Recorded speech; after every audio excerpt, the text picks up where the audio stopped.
Boa noite, pessoal. Tudo bom? Aqui é o Rodrigo Bandeira e eu venho trazer a apresentação da equipe que fará a leitura de mapas mentais sobre o livro O Monge e o Executivo.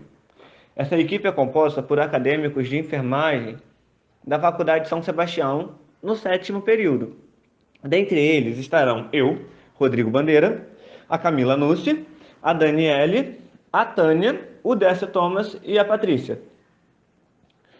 Nós preparamos um conteúdo bem legal, espero que vocês aproveitem. Boa noite. O livro O Monge Executivo, ele é dividido por capítulos, onde tem as definições, que é o ouvir, que tem também o velho paradigma, que é o novo, o modelo, que é a vontade, o verbo, que é o amor, o ambiente, que é a paciência, a escolha, que é a natureza versus criação, a recompensa, que é a regra de ouro, o epílogo, que é a liderança. Aí tem também as definições, que são o ouvir, o poder, a autoridade, é, tratar como gostaria de ser tratado, influenciar, gerenciar coisas e liderar pessoas. E assim, o ouvir é uma das habilidades mais importantes que um líder pode escolher para desenvolver. E o poder é a faculdade de forçar ou coagir alguém a fazer sua vontade, seja na família ou seja no trabalho. Um exemplo de trabalho, ou você faz dessa forma que eu estou pedindo, ou você será demitido. E um exemplo na família com filho é: você leva o lixo lá fora ou você vai ficar de castigo. E a autoridade é, é levar as pessoas a fazerem de boa vontade. E assim, também a autoridade diz respeito a quem você é como pessoa, o seu caráter e a influência que você estabelece sobre as pessoas. E assim, influenciar e liderar pessoas é tipo assim, tem em exercer a influência sobre os outros. É a verdadeira liderança. É possível para todos, mas requer uma enorme doação. Se você não se doa muito, se você não procura formas de liderança, você não consegue exercer com tanta exatidão. E, e assim, tratar como gostaria de ser tratado. Se, vo se você trata uma pessoa com falta de educação, se você trata uma pessoa com poder, se você não fazer isso, eu vou com ameaças. Se você trata a pessoa com ameaças, ela ela normalmente, se for num ambiente de trabalho, se ela tem que render a mais, ela vai reduzir o seu rendimento no seu trabalho. Então, se você quer um bom desenvolvimento no ambiente de trabalho ou na sua família, você tem que tratar elas como você gostaria de ser tratado. Boa noite. O velho paradigma. Conforme o antigo provérbio chinês, se você não mudar a direção, terminará exatamente onde partiu. Como, como é bem o ditado diz, manda quem pode e obedece quem tem juízo. Então, no livro mostra muito que o poder vem de cima para baixo no velho paradigma. Vem lá do general e desce e que vai descendo conforme as hierarquias e ninguém pensa em ninguém. Ninguém pensa que ambos trabalham juntos. Não. O coronel manda e o soldado obedece. Então, mostra bem que o poder estava centralizado, gerenciava assim e evitava temer as mudanças. Para eles não tinha um problema. E principalmente não ouvia o seu soldado. Conforme o modelo do nosso mapa conceitual, ele distingue bem o modelo que é manter o equilíbrio, obediência, liderar com os objetivos identificados, vontade, intenções e ações. Manter o equilíbrio, lei da colheita, quem colhe planta. Boa noite, pessoal. Eu sou a Camila e eu vou dar continuidade à explicação do livro Monge Executivo, falando um pouquinho para vocês sobre o capítulo 4, que é o verbo. E esse verbo, como Simeão cita no livro, seria o verbo amar, que diz respeito ao amor, onde ele sintetiza algumas palavras da Bíblia e faz uso delas para explicar o que seria esse amor, porque a gente tem um amor que a gente é chamado de filos, que ele é um amor que dá maior ênfase nas amizades profundas. A gente tem o amor eros, que é um amor romântico entre o homem e a mulher. O amor estróger, que é um amor familiar, é aquela afeição entre o pai e o filho. E a gente tem o amor ágape. O amor ágape é o amor que ele é descrito em Coríntios, na Bíblia, que diz que o amor é paciente, o amor é bondoso, ele não inveja, ele não se vangloria, ele não se orgulha, ele não maltrata, ele não procura interesses, ele não se irrita facilmente, ele não guarda rancor. É um amor que não se alegra com a injustiça, mas se alegra com a verdade. É um amor que tudo sofre, tudo crê, tudo espera, tudo suporta. E diante disso, a gente chega no amor descrito nesse capítulo do verbo no livro, que é o amor ágape, que é um amor incondicional, onde não se faz acepção de pessoas, então não há distinção. Você ama incondicionalmente todas as pessoas.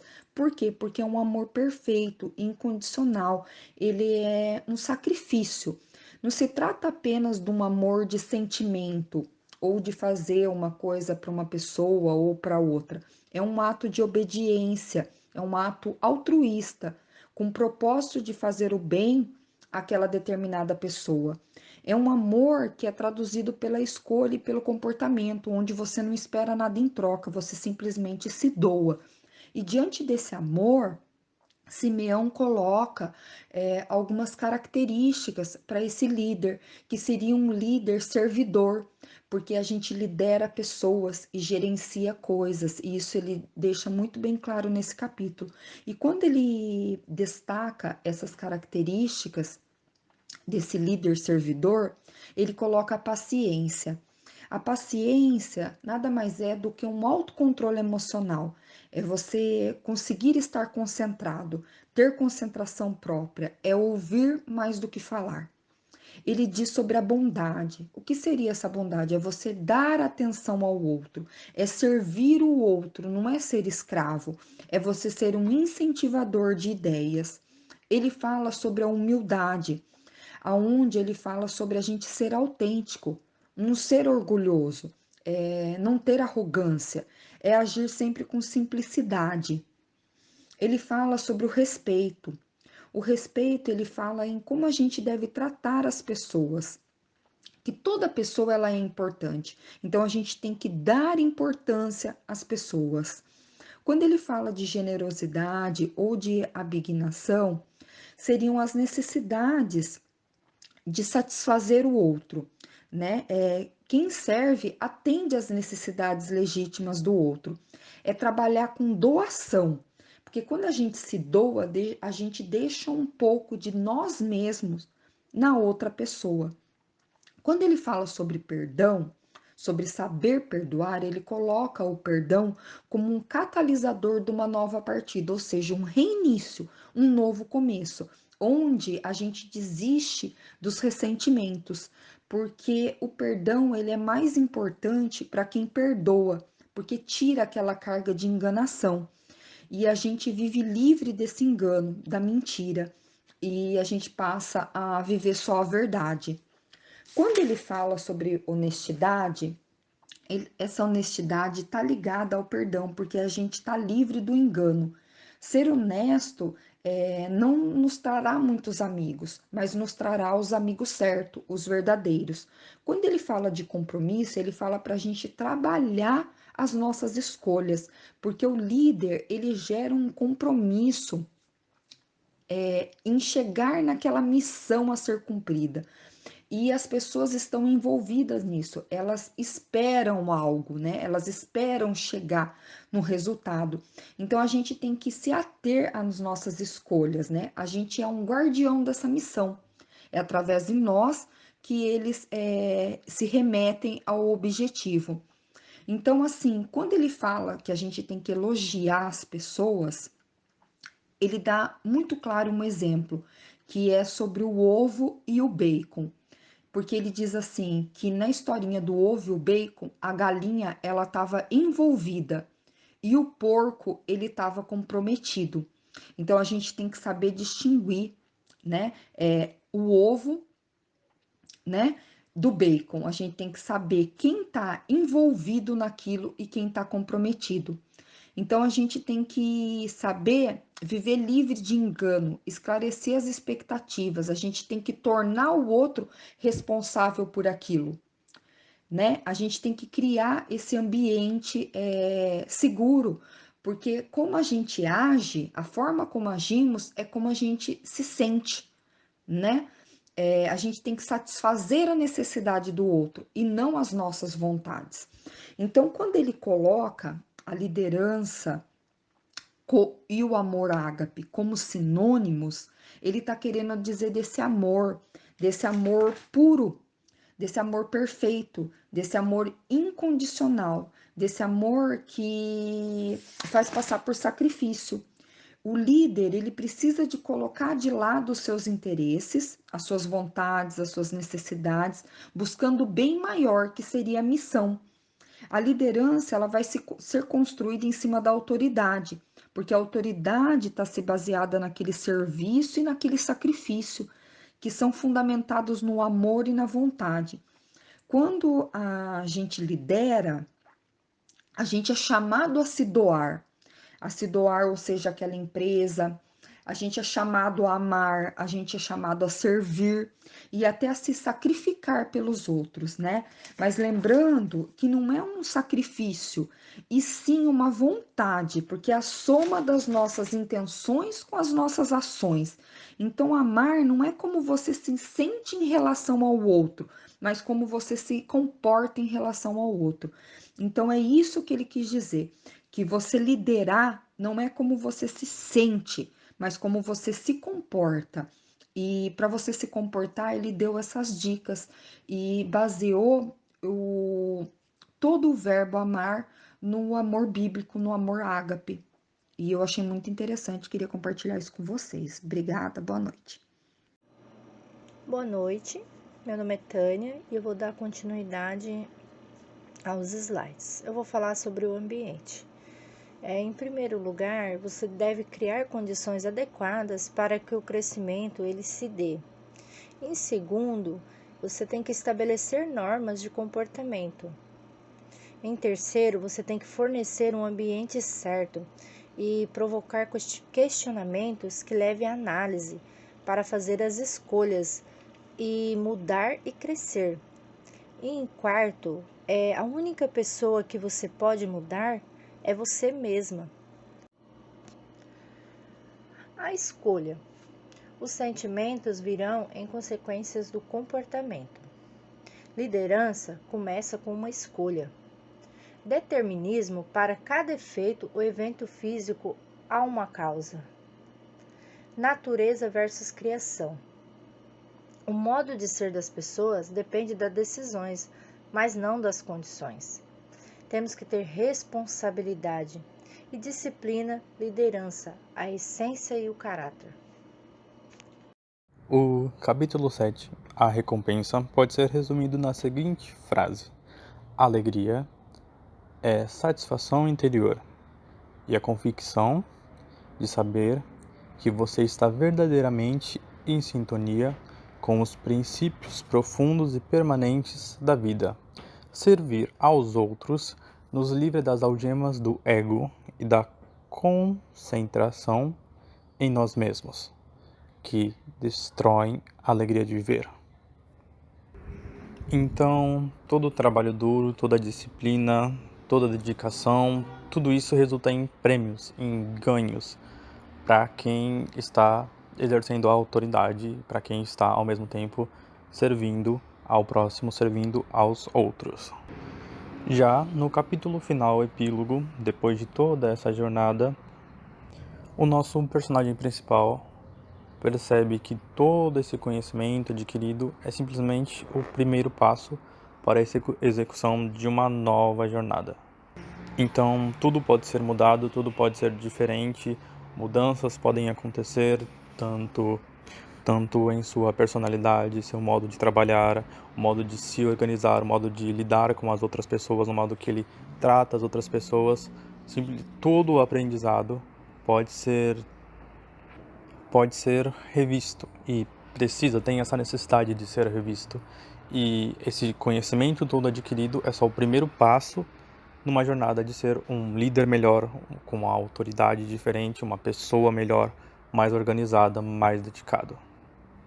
Não só na empresa, mas em todas as suas áreas da vida. Oi de novo, pessoal. Rodrigo Bandeira aqui. E eu retornei após as apresentações porque eu gostaria de corroborar os nossos mapas mentais, o nosso entendimento com dois autores nacionais, com dois pensadores brasileiros. A princípio, eu estou falando de Paulo Freire e Daniel Godry. Gente, quando eu li esse livro, eu percebi que o autor ele utilizava de ferramentas e mecanismos para transpassar o conhecimento para a pessoa que pegará esse livro e fará a leitura de uma forma a embasar toda a sua contextualização no cotidiano, em coisas diárias dessa pessoa. Na sociedade em que nós vivemos, com o mundo globalizado, independente da sua cultura, fé ou religião, todo mundo já ouviu a história do Messias, seja superficial ou profundamente, mas todos, praticamente, hoje em dia, já tiveram acesso em algum momento. E o autor, ele utiliza desse mecanismo para poder passar suas contextualizações. E isso me fez lembrar Paulo Freire, que ele diz que o educador ele deve valer de ferramentas cotidianas do educado, para assim gerar uma maior eficiência no transpasse do conhecimento, algo que tem que ser extremamente relevado por nós, futuros educadores em saúde. Outro autor que eu gostaria de corroborar é Daniel Godry. Em minha vida profissional, em várias empresas, isso foi em mais de uma, eu tive acesso ao conteúdo de Daniel Godry por meio de vídeos motivacionais, em algumas palestras, por indicação de meus gestores a buscar o conteúdo.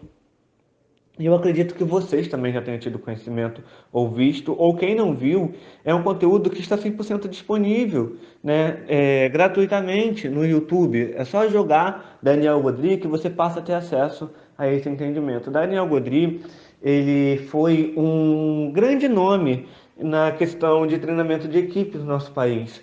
Ele tem fábulas e contextualizações que fazem com que a equipe e os profissionais consigam abrir a sua mente de uma forma tão grande como a gente viu nesse livro.